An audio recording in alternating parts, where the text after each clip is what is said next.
Salam damai sejahtera, saudara-saudari terkasih dalam Kristus Yesus. Salah satu penyataan Yesus terhadap dirinya dinyatakan dalam Yohanes 10 ayat 9. Akulah pintu, barang siapa masuk melalui aku, ia akan selamat dan ia akan masuk dan keluar dan menemukan padang rumput. Normalnya, orang masuk ke rumah atau apapun yang dia kunjungi selalu melalui pintu. Kalau masuk ke rumah seseorang tanpa melalui pintu, biasanya karena ada niat yang kurang baik. Juga kalau kita keluar kota dengan mengendarai mobil, saat mau memasuki kabupaten tertentu atau provinsi tertentu, biasanya di perbatasan kita akan melihat gapura yang merupakan pintu gerbang memasuki daerah tersebut, bukan? Sebagai sambutan kalau kita diterima masuk ke daerah tersebut. Kejadian 3 menjelaskan bahwa melalui Adam, manusia pertama kali mengenal dosa, yang mengakibatkan manusia diusir dari Taman Eden, diusir dari hadirat Allah, di mana relasi manusia dengan Tuhan jadi terganggu, sehingga akses manusia kepada Allah menjadi tertutup dan terputus. Namun, dengan adanya penyataan Yesus melalui Yohanes 10 ayat 9 tadi, kita menjadi sadar, dengan melalui pintu yang adalah Yesus, kita kembali dapat masuk ke hadapan Allah. Bukankah ini menjadi sangat indah? Karena melalui Yesuslah kita bisa kembali bersama Allah, hadir di hadiratnya dan memperoleh akses masuk kepada Allah, bisa berkumpul dengannya. Saya teringat Markus 1 ayat 10 yang mengatakan, pada saat dia keluar dari air, maksudnya Yesus, ia melihat langit terkoyak dan roh seperti burung merpati turun ke atasnya.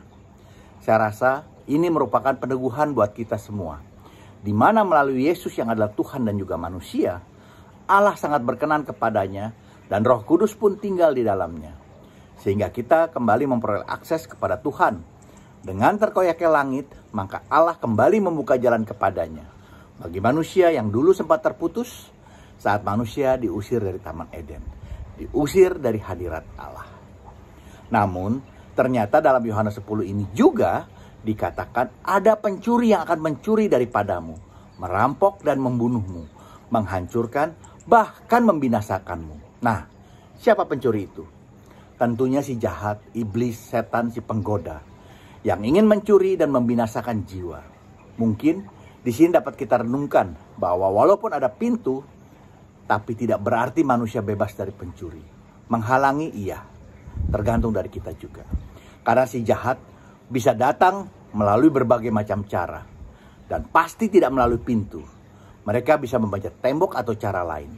Ingat, dia licik, dia punya jutaan cara.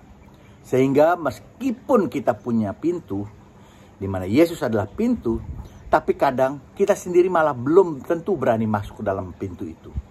Kita masih kurang percaya kepadanya, masih berpikir dan mengandalkan diri kita sendiri. Atau meskipun kita berani mulai masuk ke dalam melalui pintu tersebut, tapi hanya masuk di bagian depan saja. Kita masih ragu-ragu, belum berani masuk lebih dalam lagi. Tentu dengan berbagai macam alasan. Merasa ragu melangkah, karena merasa tidak pantas, sehingga mau menunggu bisa bersih terlebih dahulu, dalam arti 100% suci.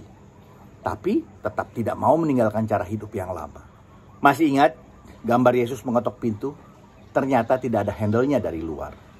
Jadi Yesus mengetuk, memanggil, tapi Yesus tetap butuh kerjasama dari kita semua untuk membukakan Dia dari dalam, membuka pintu hati kita, dan mengizinkan kerahiman Allah untuk masuk dan mengubah hidup kita. Tentunya setelah kita berani melangkah masuk ke dalam, Allah akan memampukan kita untuk bisa berubah. Bisa sedikit demi sedikit, bisa drastis, tergantung dari kita.